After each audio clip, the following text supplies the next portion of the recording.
For the second straight week, San Francisco once again will have to turn to the services of the former first-round pick Mac Jones in hopes of him leading a victory against a division rival in the Arizona Cardinals. And while Jones has had some downs early on in his career, his best game arguably came last week against the Saints, where he threw for 279 yards, 3 touchdowns, and had a rating of 113.1. But since stats only tell part of the story, I wanted to examine Mac Jones a little bit more deeply to truly see if he's a good quarterback for San Francisco moving forward, and if San Francisco has been able to unlock him in a similar way Kyle Shanahan was able to unlock Sam Darnold a couple of years ago. To do this, we'll examine his most recent Saints film to see what he did well as what he struggled with, so we can fully understand the quarterback San Francisco is getting headed into this Cardinals game. Initially, when I turned on Mac Jones' film, what really stood out to me is how he progressed with more playing time under Kyle Shanahan's offense. Early on in the game, he was trying to force throws,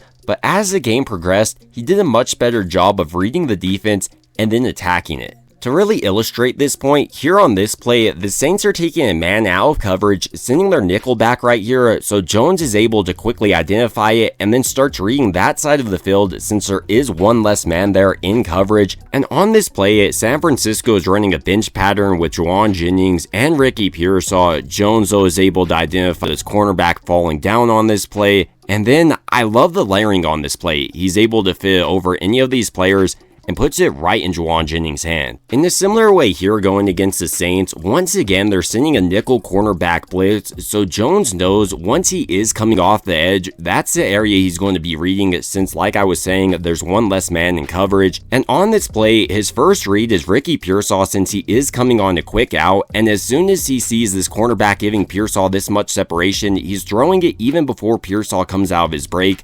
So while it's not the perfect ball in this play, it does beat the blitz and give San Francisco a fresh set of downs. Outside of beating blitzes, Jones also did a phenomenal job of routinely rising to the occasion, especially in big time moments. Here on 3rd and 14, for instance, it's all resting on Mac Jones' arm. Nevertheless, even with the pressure right directly in his face, on this play, Mac Jones stays home, and with Ricky Pearsall breaking over the middle and this corner draped all over him, he delivers a pass that only Ricky Pearsall can catch. And while Mac Jones wasn't perfect throughout the day, when big moments did come, almost every single time in my opinion, he rose to the occasion, which I think is a vital skill for a quarterback, especially a quarterback going against a division opponent this week against the Cardinals, which should overall be a close game and require a ton of these moments from Mac Jones. Jones also did an excellent job of once seeing the play against the Saints, taking it. Throughout his career, sometimes he would hold on to the ball a little bit too long, but against the Saints, for the most part, every single time he saw a big play, he was attacking the defense. Here, for instance, Ricky Pearsall is running a deep crosser route with the Saints defense running zone coverage, and almost instantly on this play, Mac Jones identifies the soft spot in the zone coverage, and despite there being 4 defenders right next to Ricky Pearsall, he places this thing only where Pearsall can get it. You can say what you want about Mac Jones, but the fact is, there's few NFL quarterbacks that can throw the ball before the wide receivers even coming out of his break, let alone with this type of accuracy. I mean, a little bit lower, this is an incompletion, a little bit higher, it's a pick, a little bit to the left or right, it's a pick. Outside of his ball placement, Jones also did a nice job of routinely identifying players out of position. Here on this play, for instance, with him motioning Christian McCaffrey almost into a slot type of position, and with this safety following him over, it gives an indicator to Mac Jones this safety is manned up. Meanwhile, on this play, Christian McCaffrey is running almost a double move route on a comeback move, trying to drive the safety up the field.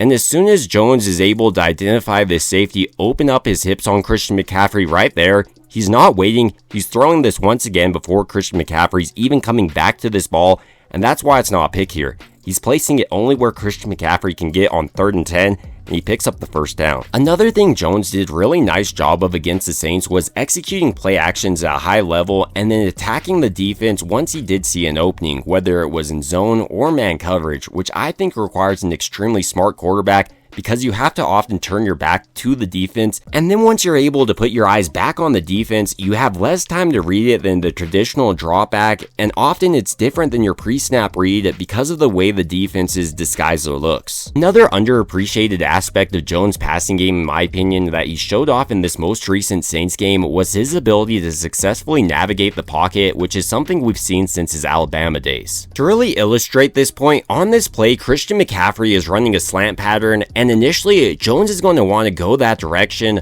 but even with this pressure, he identifies his backer dropping right where Christian McCaffrey is, so he's able to move off that read, and then does an excellent job of stepping up into this pocket, completing the simple check down, and picking up another first down. And while a lot of people won't look at this play as anything special, it keeps the drive alive and avoids a costly mistake. If Jones does try to fit in right here, the Saints probably pick it off, and who knows how that changes the game's trajectory. They could have easily won this one with the mistake right here.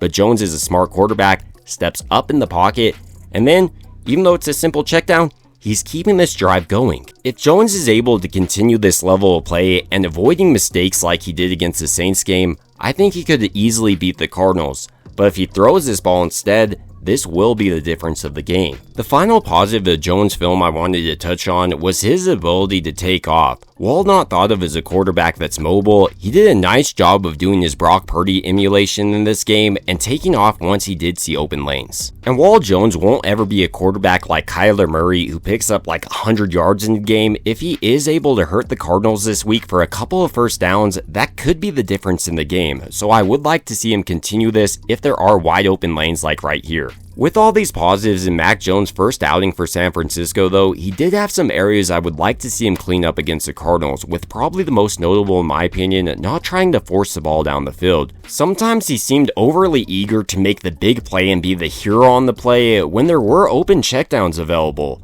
And even on his sack, for instance, where he had that fumble, I think he could have thrown the Willer out or at least thrown it out of bounds, but he was searching for the bigger play. And overall, headed into this Cardinals week, Jones needs to make sure he cleans up a lot of his miscues. Last week against the Saints, for instance, he had that handoff where he fumbled, and while he was able to get on it there, in the future, he may not be as lucky. Even with these concerns to Mac Jones' game though, when I'm looking at him as a player, he may have unlocked his full potential finally in Kyle Shanahan's offense. He was a first round pick only a couple of years ago, and now he's coming off a game where he had 3 touchdowns and a passer rating of 113.1. So heading into this Cardinals week, I wouldn't be surprised to see Mac Jones once again lead San Francisco to victory. But now I want to hear your thoughts about Mac Jones' first outing against the Saints and what you're expecting out of him against the Cardinals. Do you think the former first round pick out of Alabama will be able to resurrect his career in a similar way I do and continue to put together a strong showing under Shanahan's offense? I mean, his first real stable offense in his entire NFL career, or do you think he'll continue to struggle like we have seen at points? It would also mean a ton to me if you did enjoy this video, if you could go ahead and like and subscribe. It truly helps out the channel a ton, and as always, I hope you guys have a great rest of your day.